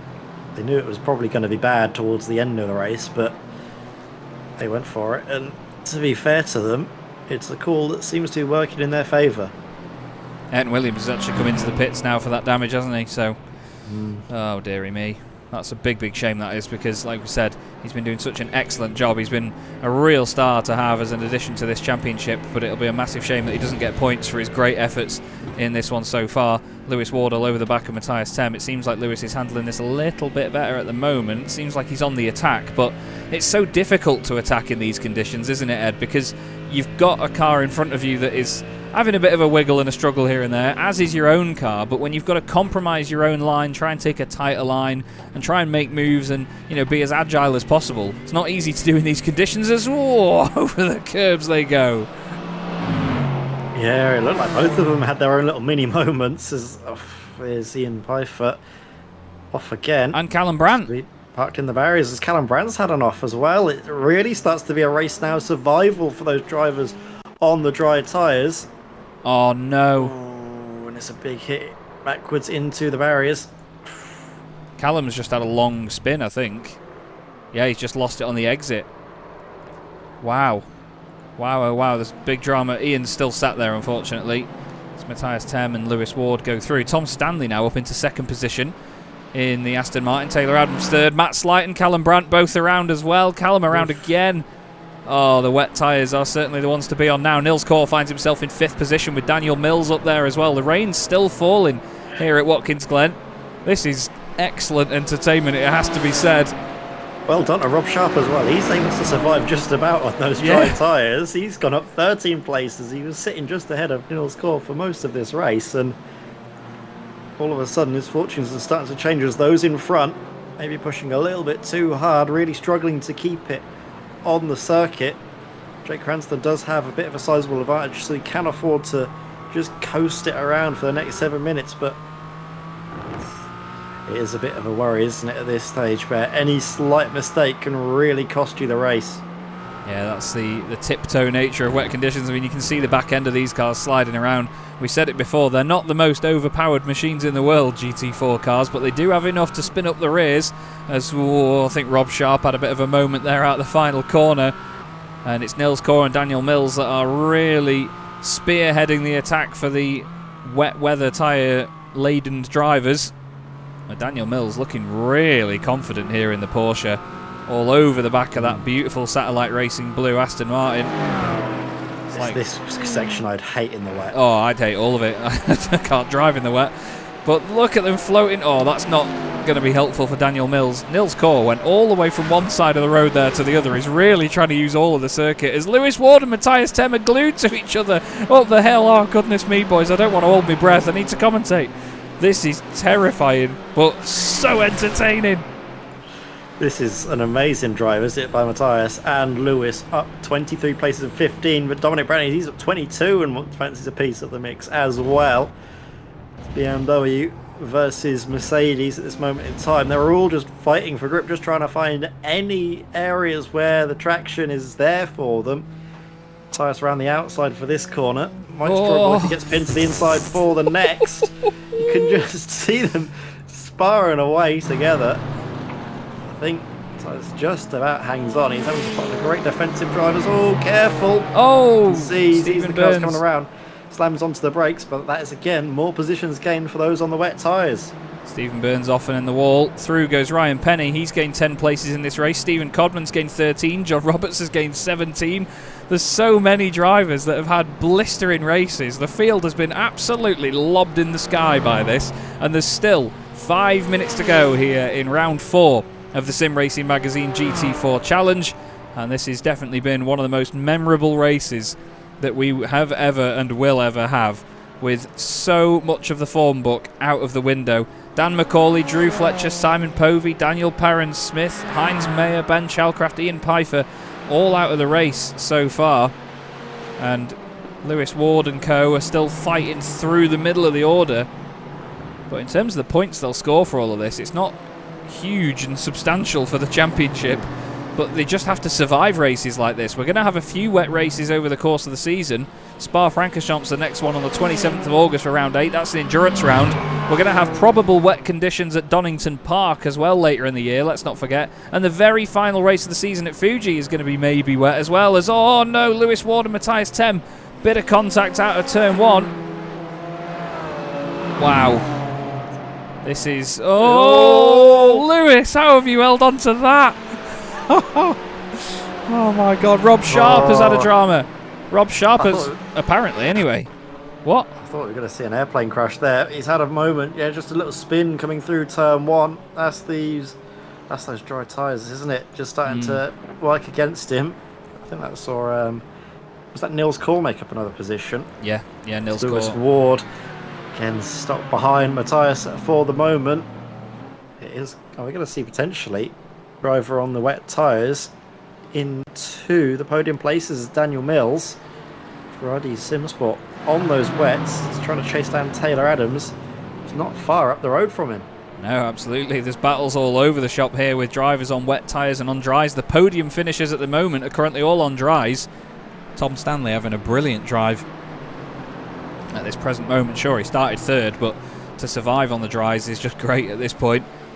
Taylor Adams third. These guys all on wets. Daniel Mills, Niels Core, Rob Sharp in front of them, though, actually, on the dries. Dominic Brennan on the wets.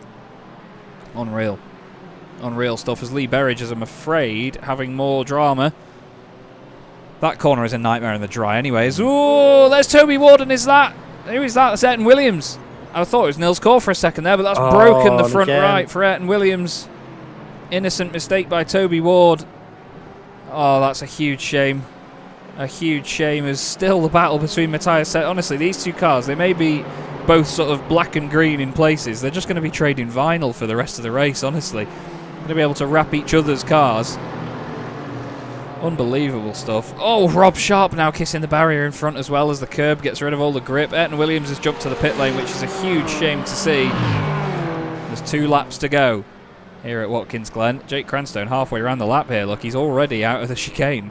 Miles up the road from these boys. He's got 13-second lead as Jake Cranstone over... Able to lap nearly 2 seconds lap faster. How? How? I don't get it. Unreal. Disbelief. Taylor Adams as well, he's putting on a really big shift. He was able to go nearly 3 seconds a lap faster than Tom Stanley. Incredible stuff. And side by side, Dominic Brennan and Matthias Tem, wheel to wheel. Oh, there's contact on the way into the chicane that really doesn't need to happen. I think Matthias just wanted to try and squeeze him to the outside there. He just denied him of all room. Not quite sure if it was definitely the case. We'll have a look. Oh, I mean, well, Dom's nearly on the white line. It's, yeah, unnecessary stuff, I'm afraid. A little bit of contact, but then I think the cars do get sort of stuck together. Oh, yeah. Oh, yeah, it draws them in, doesn't it? Them, so it does sort of suck them together, but again, it's just the drivers fighting for everything they can do, obviously trying to go for the outside line where there is more grip. Now it's Lewis Ward's turn to try and find his way through. Rob Sharp, you can see the inside line where there's just all the rubber laid down and there's no grip whatsoever. So even though Rob Sharp on the dry tyres shouldn't have as much grip, by being on that sort of wet line all the way around the outside, he's just able to keep the momentum and the speed up. Callum Brandt just ahead of them as well, also on dry tyres, with 1 lap left to go here at Watkins Glen. The rain is still falling, so Lewis just needs to try and somehow gain more spots out of this. Daniel Mills still leading the charge on wet weather tyres, but Jake Cranstone is on the final lap of the race, still with a 13-second lead over Tom Stanley for Prestanda Nomad. He's having a brilliant run. Taylor Adams also going well in the BMW Championship leader. Is actually going to extend his advantage over pretty much everybody in this race. Daniel Mills and Nils Kaur on the wet tyres, but it didn't quite change quickly enough for them, did it, Ed? No, not quite. I can see for the moment it is going to be Jake Cranstone's race. He's again pulling the gap to Tom Stanley.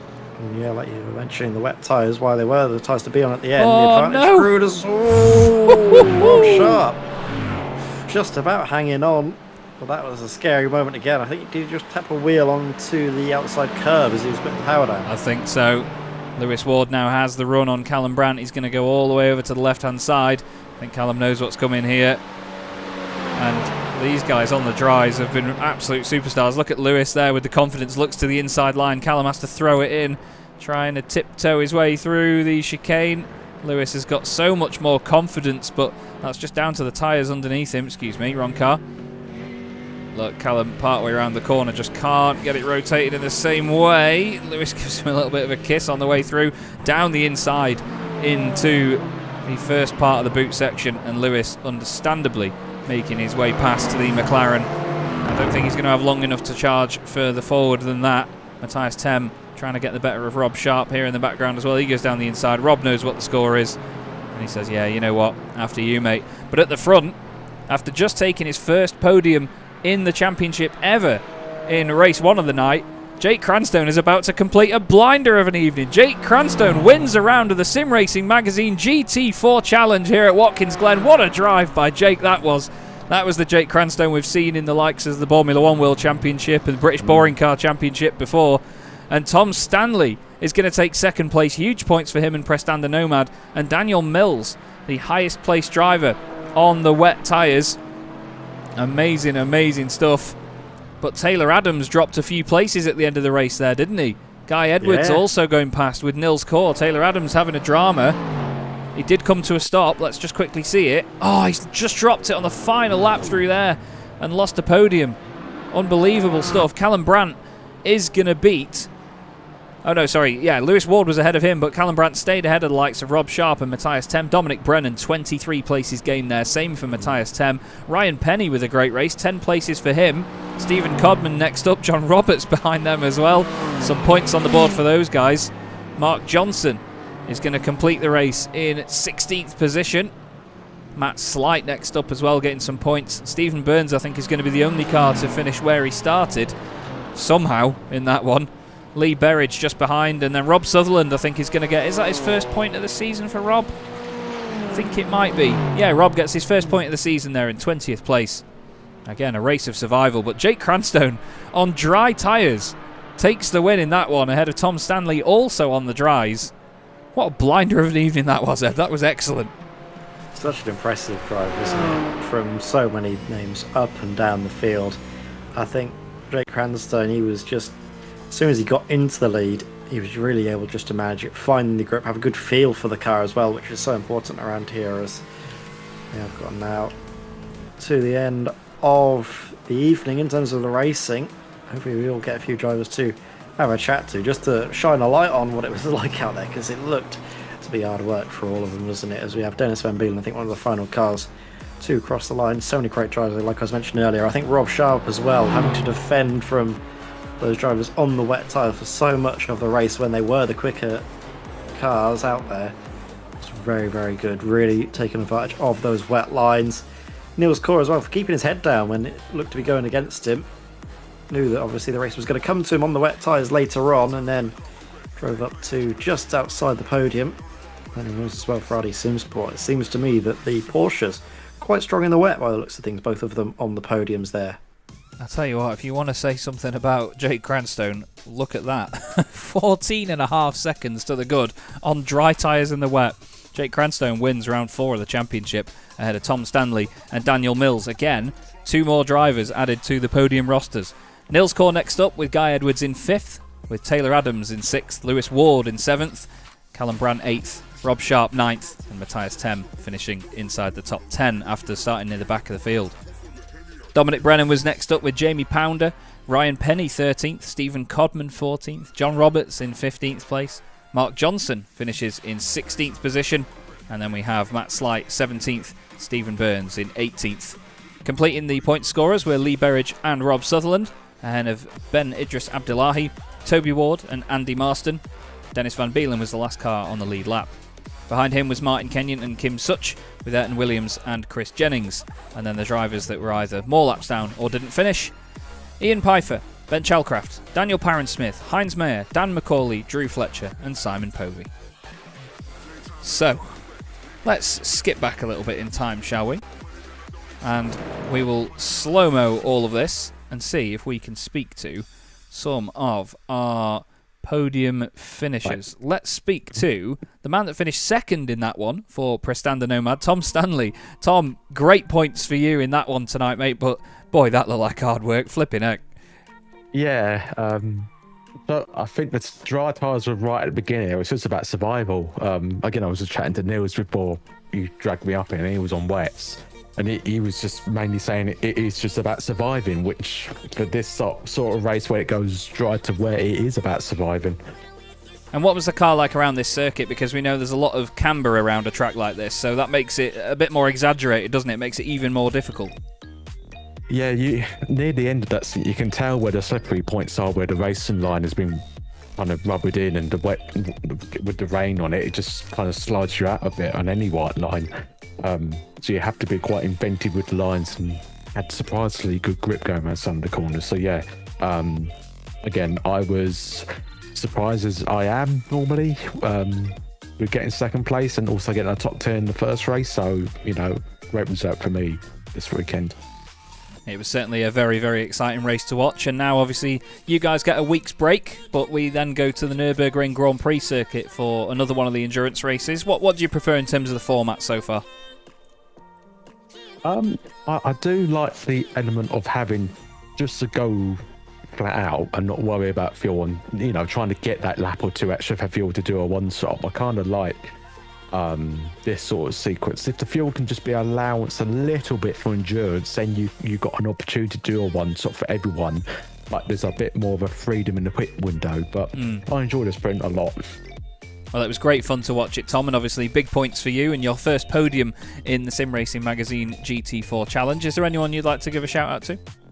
Again, thanks, well done to Jamie as well, my teammate, for Prestanda Nomad. Again, good finish in the first one. He still recovered to 12th after a spin and a meatball, so just shows that just keeping it clean and just being persistent will get you good finishes. And again, thank you guys, and thank you to the series and the broadcast team.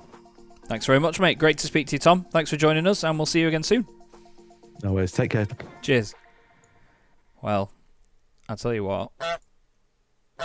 It'd be good if I moved the right person out of the commentary box, wouldn't it, Ed? What you all would have heard there was my automatic noise when I joined the Discord, which is a goose honking. It's absolutely phenomenal.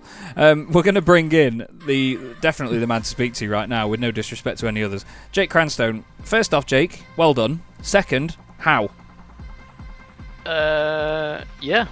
Yeah. Thank you. Did everyone else pit, or it what? was no. No.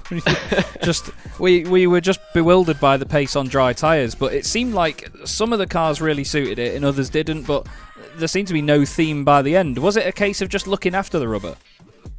Well, I mean, I was saying this to Stephen Burns. We sit in a chat together, help each other out. I was saying, I think the Porsche really struggled with the heat in Indy and Long Beach, because I just couldn't feel the car properly in those races. But here, with the lower temperatures, and especially when it started drizzling a bit, Porsche just came alive. And it seemed to definitely have an advantage over the other cars, because I wasn't particularly doing anything different, I don't think, but I was just managing to outpace everyone else. And I just wanted to keep it pointing in the one direction, and that seemed to pay off. Good stuff. Well, it was certainly exciting to watch, mate, and again, bewildered us all the way through. But what was the night like overall for you? Because I mean, you've gone from getting your first podium in this championship and in this league to then getting your first win, so must be quite a rewarding one, to say the least. Yeah, I mean, I was happy with the podium. I was, ready to just, be happy with the night, see whatever happened in race 2. I didn't really mind, but yeah, race 1, I can't remember what happened, but yes, I got third. That was that. And yeah, I got very lucky. A couple of points. Oh yeah, in the first race as well, I got lucky with a crash right in front of me, I think on the first lap. Going up the S's, and then again there was another crash in the S's right in front of me in the wet in the last race, and I was so lucky to get through that. So I have to thank my lucky stars on those two, I think. Well, it's certainly it's always a bit of a balance sometimes, isn't it, with having luck come your way and strategies not quite working out in other races and so on. So it's been great to see that it went your way tonight, Jake, and obviously Ed and I were very complimentary of your racing in other series that we've had on here as well. But yeah, thank you. We look forward to seeing how the rest of the season goes. Nürburgring in 2 weeks' time after a week off. How do you feel about going there? Yeah, I think it should suit the Porsche. I suppose if it's cooler temperatures again, I haven't actually looked, but I think it should suit the Porsche a bit more than the tracks we've been to. So yeah, looking forward to it. Well, we look forward to seeing how you get on, Jake. Thanks very much again for joining us. Is there anyone you'd like to give a quick shout out to before you go? Yeah, shout out to Ellen, Dave and Ali watching along, my grandparents and my parents for basically starting my karting career when I was 12, and I was practicing in the snow and sleet at Fruxton Kart Centre, so I think that helped me here today. Fair play, mate. Fair play. Well, thank you very much again, Jake, for joining us, mate, and we'll hopefully see you at the Nürburgring in 2 weeks' time, but enjoy the week off. Yeah, thank you. But could I just say hi, Ed? Hello. Love to see you out there, mate. Oh, that looked, well, like fun, to be honest. It makes me a little bit sad that I wasn't in there racing with you, but to be honest, I don't want to give any more chances to embarrass myself. I do it enough in the comms box. I don't want to do it more behind the wheel. Well, maybe you could do both at the same time. Yeah, maybe. For a special event, we'll see. Yes. Cheers, guys. Thank you. Thanks very much, Jake. See you again. Cracking stuff. Jake Cranstone doing an absolutely wonderful job there, and the next man we speak to, logically, will be the next driver that was on the podium with him. Daniel Mills joins us in the box. Dan, you must be pretty chuffed with that one, mate, because that's looked like I've said to everybody, hard work in the wet, but the Porsche seemed to handle it quite well as well. Yeah, I wasn't sure at the beginning if I wanted to go out on dries or wet, and I was kind of dropping back for a minute, and then people kind of started crashing and picking people off, and no, it was really fun. It was a blast.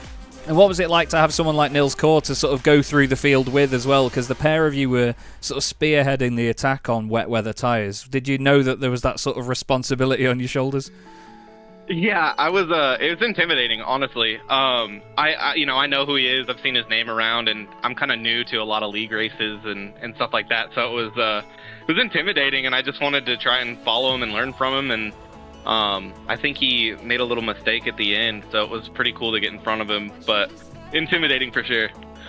Well, it certainly looked like a good scrap to have going on all race. In 2 weeks' time, we're heading to the Nürburgring. No threat of rain there, which is strange for the Nürburgring, but what are you feeling like about going there? Because you've had quite a solid start to the season. Yeah, I'm pretty excited about Nürburgring. It's a track that I have quite a lot of time on, and not in the GT4 particularly, but it should be good. I'm pretty excited about it. Well, we certainly look forward to it as well, Daniel. Obviously a week off before then as well, so you guys get to chill out a little bit. Is there anyone you'd like to give a shout out to before we let you go? Yeah, absolutely. I want to give a shout out to Rob and Guy and Cal and Dan over at RD Simsport for basically just taking me under their wing and showing me the ropes these last couple weeks. Appreciate it. Smashing stuff. Great to speak to you, Dan. Thanks very much for joining us, mate, and we'll see you very soon. Awesome. Thank you, guys. I appreciate it. Cheers. Well, Daniel Mills, newcomer to the series, fantastic character as always, and to be fair, it's always the same sort of story, isn't it, Ed? We've got so many brilliant people in these championships that it's just always a joy to speak to them and get such a good look at their races. Sorry there, I seem to have a little bit of a cut out there, Chaz. Sorry about that. All good, all good. Just saying how lovely it is to speak to these drivers and you know, get such a positive outlook on their races. They all really enjoy themselves. It was a blast to obviously hear from them, but also just to watch them as well, wasn't it, Chaz? Just to see from this perspective all of those different races going on, the different strategies as well. Drivers opting for the gamble at the race start to go on the dry tyres or on the wets, and it seemed to be that both of them ended up being pretty equal, wasn't it, in the end? Absolutely. And another quick shout out, by the way, to championship sponsors Orris Digital, Crockery Direct, Derbyshire Holiday Homes and Bespoke Shelters. We've been very busy tonight and not been able to really give them much of a shout out, but make sure you check out what they do. Their websites are all linked in the description of the broadcast as well. And thank you once again, everybody, for watching. That's unfortunately all we've got time for here tonight on Chaz Draycott Media. But thanks once again, Ed. Thank you all the drivers. Thank you everybody involved for being a part of this. We come away after the first quarter of Season 5 of the Sim Racing Magazine GT4 Challenge with a potential of 12 different podium finishes. We've had 10 different people on the podiums in 4 races, which is just amazing and shows you how fantastic this field is this season. We are so excited to see how it continues, but for now, we will say goodbye. We hope you all enjoy the rest of your evenings, and we'll see you in 2 weeks' time at the Nürburgring.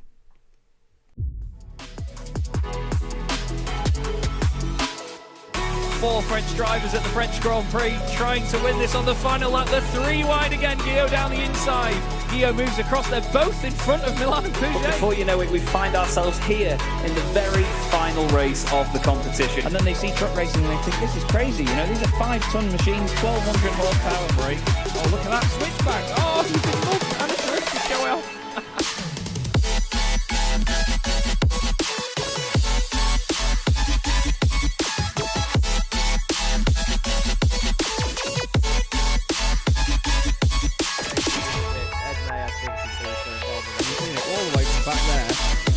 Ben Gregory now, I love this. 18.5 minutes gone. Senna Lanson tries to go for the race lead.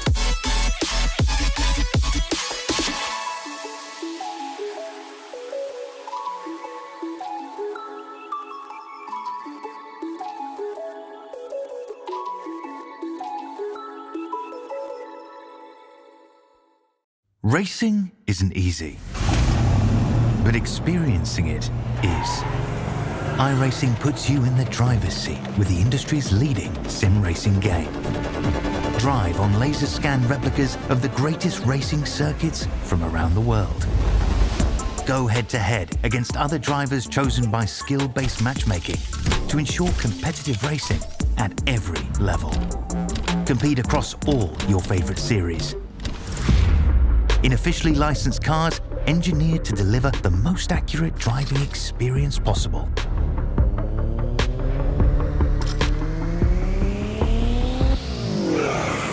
Join a race or host your own with players from across the globe.